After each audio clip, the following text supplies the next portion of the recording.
E Jesus terminou dizendo: assim nenhum de vocês pode ser meu discípulo se não deixar tudo o que tem. Esse é o texto do Evangelho de Lucas, que falamos ao longo dessa semana, capítulo 14.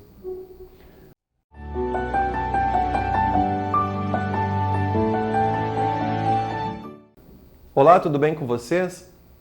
Jesus parece que exagera às vezes e chama as pessoas para perto dele, mas quando as pessoas chegam, ele fala difícil, de que haverão perseguições por causa do seu nome, que haverão dificuldades, que os seus seguidores não terão nem onde deitar a cabeça, que serão presos e mortos por causa dele, e ainda diz que devemos brigar com os nossos pais e familiares. Esse é o mesmo tema que já vemos falando ao longo das semanas. Entendo que olhando assim, sem observar o resto de todo o contexto, pode parecer que Jesus está sim exagerando. E digo para vocês, ele está sim, e é assim que deve ser. Sem meias palavras, para que todos saibam que não digam que não foram avisados. Outro dia eu fui chamado a atenção de que algumas das minhas mensagens tocam fundo na ferida de algumas pessoas que deveriam buscar Deus e não ficar com medo dele. Eu entendo.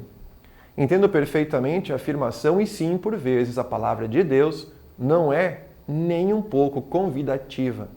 O que acontece é que, em geral, as pessoas não gostam de ouvir aquilo que precisam, mas elas preferem ouvir aquilo que é mais agradável, que concorda com seus pensamentos, com as suas necessidades e ideias.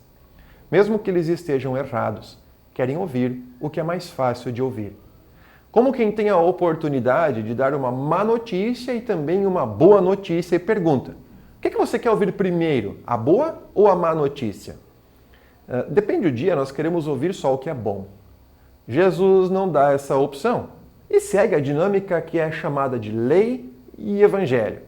E sempre foi assim, e assim é que deve ser. Em sua segunda carta ao seu amigo Timóteo, o apóstolo Paulo é muito claro e diz que ele deve falar do evangelho na sua pureza e verdade, mesmo que seja algo oportuno ou que não seja tão oportuno assim. Ou seja, talvez algo desagradável para ser dito deve ser dito. Muitas vezes é necessário ouvir a má notícia para que também haja a boa notícia. Em todo caso, Jesus não quer agradar, ele quer salvar nossas almas. Eu vou dizer de novo, Jesus não veio agradar ninguém.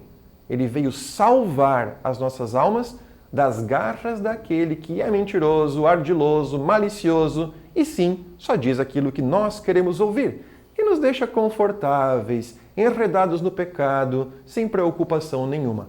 Aí é que está o perigo de querer ouvir só o que é conveniente. Um médico que não aponta a doença em tempo é acusado de erro médico e não tratar com seriedade daquele seu juramento feito na formatura. Assim é a palavra de Deus. Ele vai fundo no nosso coração, em nossa alma, arranca das garras do pecado. Deixa assim, não toca nesse assunto. Isso não é muito legal de se falar. Igual ele não vai mudar. Bem, eu entendo que é bem complicado, mas Jesus, ele não dá opção. Ele diz que para ser seu seguidor, ou seja, quem quer ser salvo, deve deixar tudo o que tem. Ele não tem rodeios. É um exagero? Não. É a maior clareza em sua palavra. Ele é bem descarado. Ele vai direto ao ponto. Deixe de lado sua ignorância em relação ao que é certo e errado, como uma criança que não sabe o que faz, e se torne adulto e espiritual. Assuma seus pecados e erros diante de Deus. Confesse em tudo aquilo para que só assim possa ser libertado do pecado. Não há cura se não houver compromisso diante do tratamento e aceitar a doença. Eu sou pecador, perdido e condenado, e por Jesus, só por ele, serei salvo. Do contrário, eu continuo condenado por toda a eternidade. Pode parecer que é complicado e um exagero quando Jesus diz que nós devemos deixar tudo para ser seu seguidor.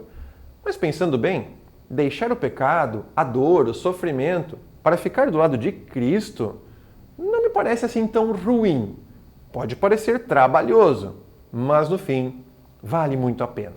Fiquem bem e nós nos vemos na próxima.